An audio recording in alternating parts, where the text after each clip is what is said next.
Firstly, I just wanted to thank you for what it is you guys do. It's thanks to groups like yours that I identify as an atheist now, or else I would have succumbed to indoctrination and propaganda. But I'll go ahead and keep my question quick so you can address some theist callers.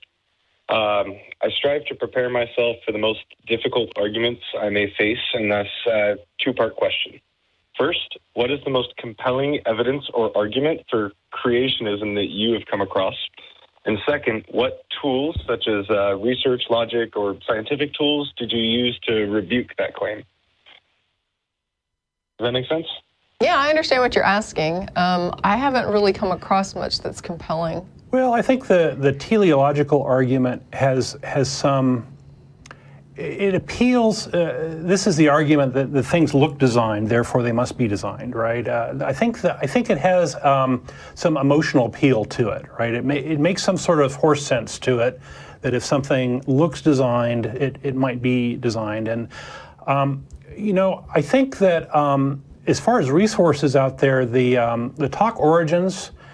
.org website is really stellar in that it has a taxonomy of all of the different creationist claims, and there are hundreds of them, and they're all organized, and they're all presented as arguments, and then they're refuted, and then there's links to the things that refute them and the various articles and things. And I that's just a tremendous resource, and being kind of passively familiar with that, take a gander at that. It's pretty darn complete. One of the things that struck me about interacting with theists over the years is that many of the questions and arguments come up over and over again, and this is one area where they have, and these folks have sort of done the research of sort of cataloging all these different claims, and so I would just sort of refer you to there. Because I would only be able to give you little pot shots or different things that I've had experience with. I can say that, interestingly enough, one of the things that I find useful that isn't really science, I don't know if you'd call it a tool, but the idea that a lot of people overlook is this reality that things that don't exist can't cause other things, right? Most people will agree to that statement.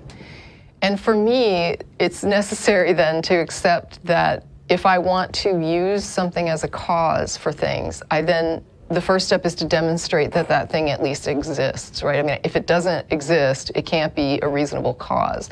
And so before I start talking about what X does, I need to demonstrate that there is an X. And if I think that there's something that requires that cause, and I come up with a list of attributes, like, so we do see this often in science, right, where you'll see something happening, and then you have to construct, like, what would this thing look like?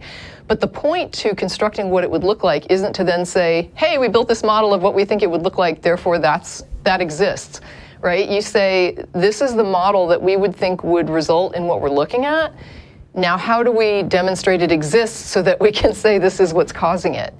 And it seems to me that when it comes to theism, there are so many claims about what God does, and nobody seems to want to take responsibility for actually demonstrating that there is an existent God. So they want to say God is a reasonable cause for all these things, and yet they don't want to actually take that step of then saying there's a burden on me, or there's a responsibility for me then to find some way to demonstrate the thing that I'm claiming is a cause of all of this stuff is actually there, right? Because that's kind of a requirement. That's a good point, Tracie. Well, it's something a lot of people miss. And so for me, I almost have to draw a line, because you can start going down all kinds of paths with people about all these things their God is doing, right? And God is responsible for this, and here's my argument for why I think God is doing that. And it's like, okay, well, I get these are the attributes you've put together. This is your description, basically, of the thing you're saying causes this stuff.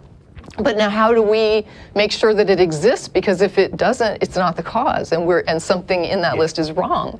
Yeah, it's often an argument from ignorance. Is you assume a God can do anything, and therefore it answers all questions. And of course, if you don't have evidence for the opposite, then there must be God, and God must have done it. So yeah, that's the overall gist of it. But yeah, arguing against the existence of God is a good first start, and that's where atheists and theists, I think, always want to have discussions first because so much falls from that. Right. It's like the foundational thing. Right, because there's a circular aspect to it where they're like, well, if you, of course there's a God, look at all the things the God does. And it's like, well, wait a minute. Look at the trees. Claiming that it does all these things only makes it imperative that we demonstrate that it does exist, like independently of these claims of what it does. That's the whole point of a cause, right, is you have to go back and say there is actually the thing there that I'm saying is there. I don't know if that's helpful or if... Oh, no, incredibly. Okay. Thank you so much for your insight. Okay.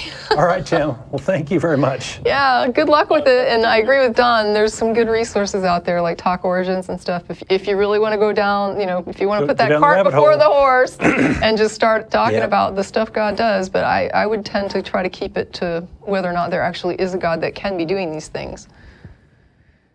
Excellent. Well, Thank you. Keep up the good work. Thanks, Jim. Thank you.